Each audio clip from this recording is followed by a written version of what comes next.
Hello guys, isang mapagpalang araw po sa ating lahat. So ayan guys, update po tayo dito sa pamilya ni Blacky. So ayan, sila po ay nag-almusal na. So tingnan nyo naman guys, nakahilira. So bakante yung isa guys kay Lolo. Wala si Lolo kasi binubugbog nila guys. Kaya natakot siguro na nagtago. So ayan pa sila. Ang pinakauna ay si John Lloyd. Tapos si Chinchin, tapos si Mami Blacky, si Boknoy, tapos si Snow at saka si Florentina yung sa dulo guys. Ayun, yan. Ang saya-saya naman panoorin itong kumakain sila. So hindi natin masyado guys na nilalapitan kasi yung iba dito ay wolf dog. Takot sila pag nilalapitan. Lalo na si Blacky. Ano yan John Lloyd? Huwag mong awayin si Chinchin.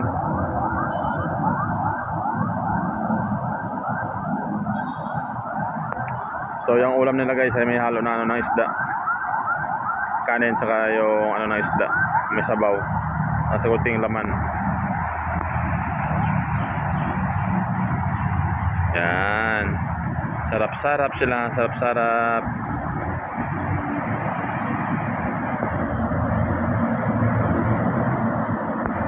Nakakatawa guys panurin yung mga aso na kumakain sabay-sabay lalo sa mga dog lover.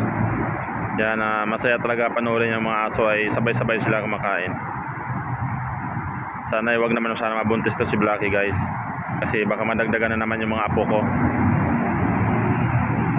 Nangaagaw naman si Chinchin. Almusal pa lang yan guys. So mamaya may kain pa yan sila. So 2 beses ko lang pakainin sa isang araw. Baka masobrahan. Tama-tama lang katawan nila kalaki Yan. So meron pa kasing tira dyan. Tinira ni Chinchin. So yun guys, maraming salamat po sa inyong suporta dyan. Shoutout po sa lahat. At siyempre sa ating mga sponsor ay maraming salamat po sa palagi na pagsusubaybay at pag-support dito sa ating mga alaga. Maraming salamat guys. At kung bago ka lang dito sa ating YouTube channel, huwag pong kalimutan na mag-subscribe, paki-like and share po guys ng ating video para madagdagan po ang ating subscriber. Kasi back to zero po tayo guys. Medyo malungkot man pero tuloy-tuloy tayo sa pag-upload kasi mayroon tayong mga supporter na gusto na mapanood pa rin yung upload ko kay Blacky. Kahit medyo malungkot guys, pero tinuloy-tuloy ko pa rin to kahit hindi man tayo palagi nag-upload. So yan si Mami Blacky, malaki ng katawan.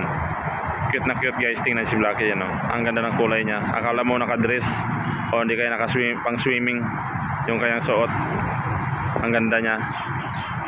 Kung sa tao magandang ang aso si Blacky, magandang tao, magandang dalaga. So ang kanyang mga anak ay mga gwapa naman at saka mga gwapo. Tingnan niyo si Boknoy, magandang kulay. Yan, si Boknoy lang ang bukod tangi guys na itim. Yan. So hanggang dito na lang guys ang ating video. Maraming salamat. God bless po sa ating lahat. Peace out.